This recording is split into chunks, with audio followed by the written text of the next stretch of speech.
Democracy എന്നാൽ എന്താ പറയൂ. 5 വർഷത്തിലൊരിക്കൽ വോട്ട് ചെയ്യാൻ കിട്ടുന്ന ഒരു ദിവസം. നിർഭാഗ്യവശാൽ നമ്മുടെ രാജ്യത്ത് ഡെമോക്രസി എന്ന വാക്കിന്റെ അർത്ഥം അതാണ്. ആ ഒരു ദിവസം, ആ ഒരൊറ്റ ദിവസം ജനങ്ങളാണ് കാര്യങ്ങൾ തീരുമാനിക്കുന്നത്. അതിനുശേഷം ജനങ്ങളുടെ മുമ്പിൽ വോട്ടിന് വേണ്ടി ജായ ചെയ്യുന്നവരുടെ ഭാവം മാറും, രൂപം മാറും. അധികാരത്തിന്റെ പരിരക്ഷയിൽ എന്തുമാകാവുന്ന 5 വർഷങ്ങൾ. ആ 5 വർഷം ജനങ്ങൾ അവരെ സഹിച്ചേ പറ്റൂ. അവരെന്ത് ചെയ്താൽ തങ്ങൾക്ക് തൃപ്തികരമല്ലാത്ത ജനപ്രതിനിധിയെ 5 വർഷത്തെ കാലാവധി തീരുന്നതിന് മുമ്പ് തിരിച്ചു വിളിക്കാനുള്ള അവകാശം ജനങ്ങൾക്ക് നൽകുക.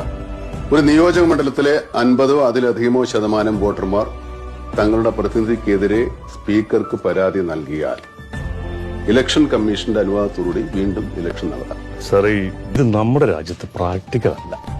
ആണ്, പ്രാക്ടിക്കലാണ്. നമ്മൾ അവതരിപ്പിക്കുന്ന ഈ ബില്ല് പാർലമെന്റിന്റെ 2 സഭകളും പാസാക്കി രാഷ്ട്രപതി